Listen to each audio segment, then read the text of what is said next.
Bayrischer Hiasl Weissbier.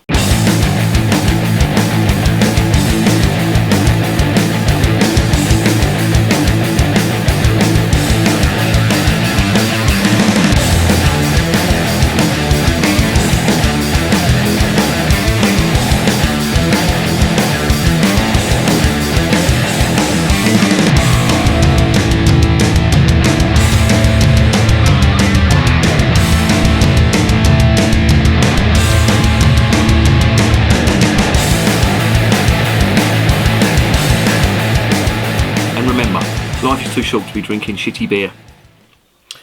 Welcome to another edition of Bands, Bikes and Booze Reviews. The sun is out and it is scorching out there, but I'm in here drinking beer.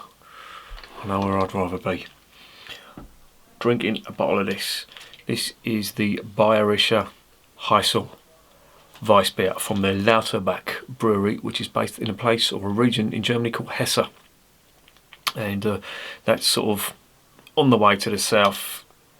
Don't think it borders Munich, Bavaria, but it's down that way near Frankfurt, you know, on the way south.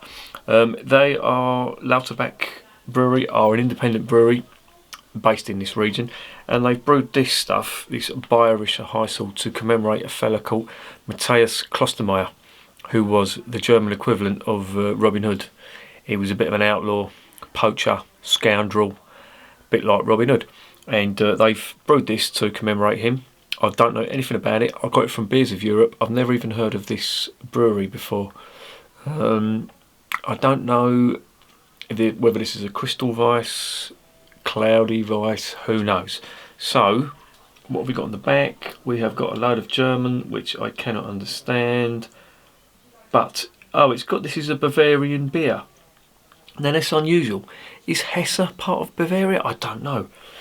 My German geography is shit. But it's got one of them. I don't know if you can see that or not, but it's got one of them location.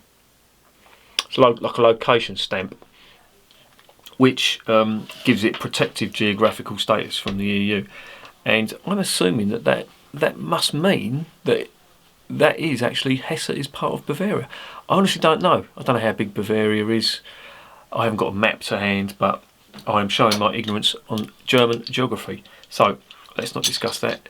Let's check out what this beer is all about.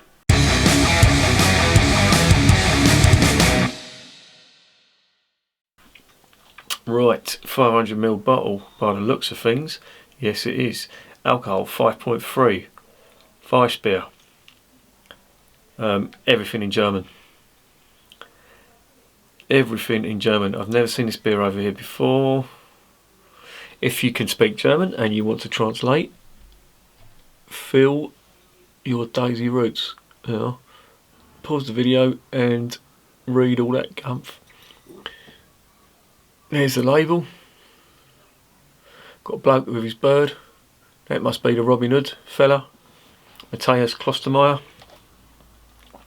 I reckon Robin Hood could kick his ass.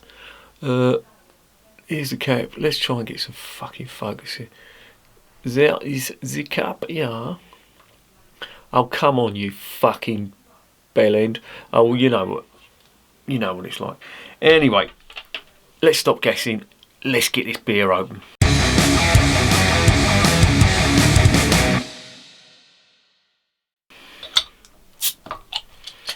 Right. I know absolutely nothing about this. I'm totally ignorant. Never heard of the brewery before. I've been told it's a Weissbier, so let's see if it is. Oh, it smells lovely. Toasty, banana, clove, and yeasty, spicy esters. This smells really nice. Let's get it into the glass and see what is going on. That pour is really nice.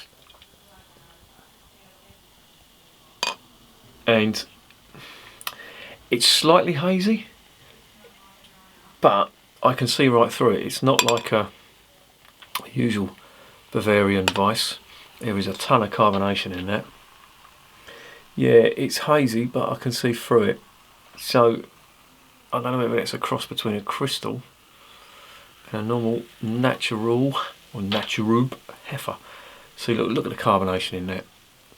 That is fucking mental. I'll let that calm down for a minute.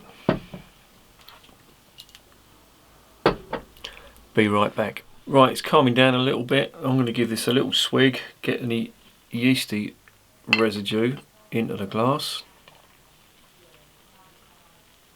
But this is super lively. And there's still a fair bit left.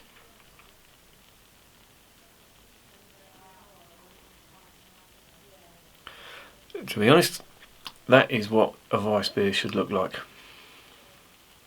in my opinion. 3-finger whitehead. 3-finger whitehead. Amber. Murky amber. Now, where I said it was clear before, where I've shook it up a little bit, got the sediment in there, it's gone proper cloudy. I can't see that. That is why it's so important to get everything into the glass when you're drinking a Weiss, because if you don't, and I've done it before in a couple of videos, you get 2 different tastes from the beer, with the yeast and without the yeast. That's why I want to get it the whole lot, and you can see the yeast that's going in there. Look at that, that's like a fucking ice cream cone, that is. And I love it. Right, what are we getting on the nose? Oh, lovely banana and clove. It does smell good.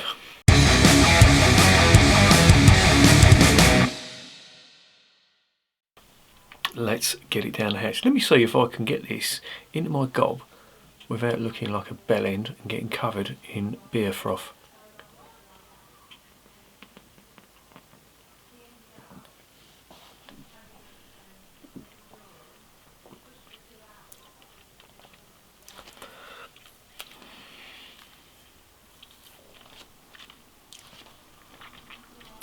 Let me dive in again.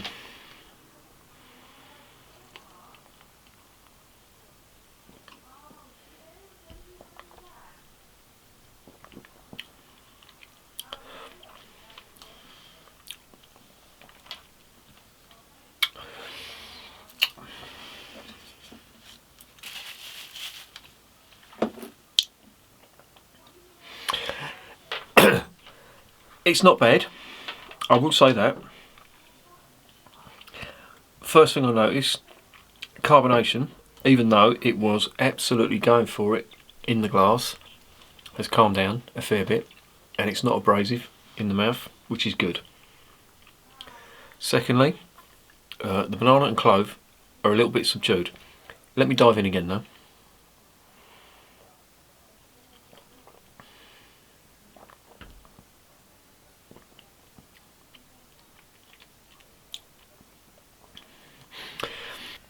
It's a bit subdued and there is a musty taste to it. No sweetness on this at all. I'm getting some of the malt right at the end. And a little bit of banana on it. But it is a little disappointing for me. I think where they've sort of they've got the carbonation going on it on the initial pour, and the lacing is good on the glass. The aromas are good. There's plenty of banana and clove on the aroma, but the actual the finish on it is a bit disappointing. Yeah, I think that is a tad disappointing for me. I think the flavours are a bit too subdued. They're there, don't get me wrong, they are there. But they don't leap out, which is what a good Weissbier should do. The banana and the clove should just be like an explosion in your mouth. The aftertaste, you should get some malt, you should get some of the banana and should get some of the clove, and maybe a touch of spice as well. I'm not really getting it from this.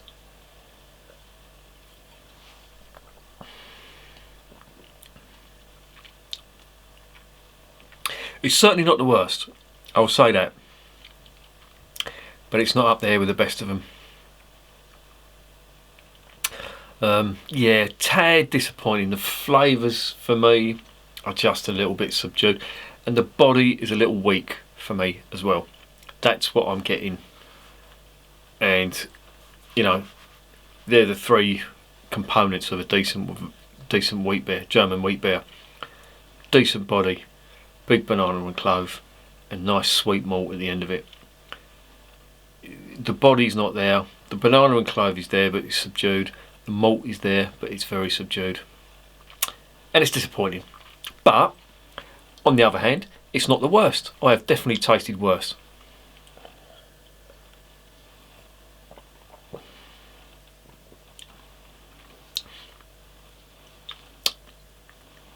Yeah. Yep, okay, reasonable. It's not like Erdinger, where you're getting fuck all and just getting masses of carbonation. It's not that. It's not as bad as that. It just hasn't got the big flavours of a wheat beer.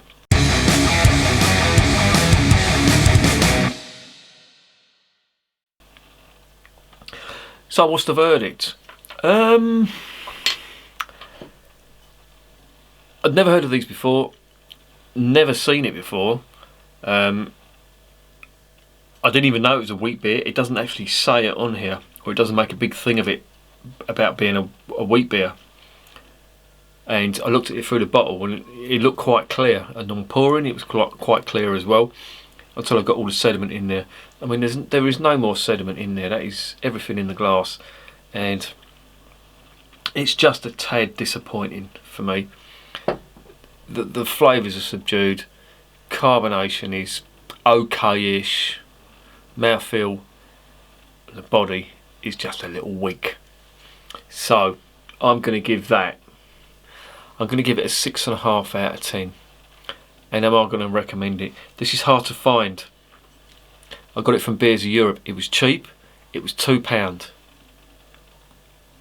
I can't recommend it on the fact that you can get Franciscana over here, which I think is nicer and cheaper.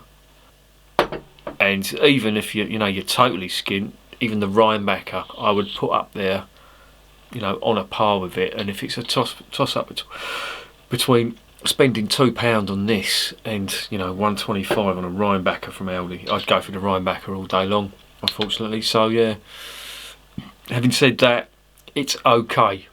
It's not the worst in the world. So you're going to get 6.5 out of 10 for that, and I can't really recommend it. And remember, beer is working class champagne.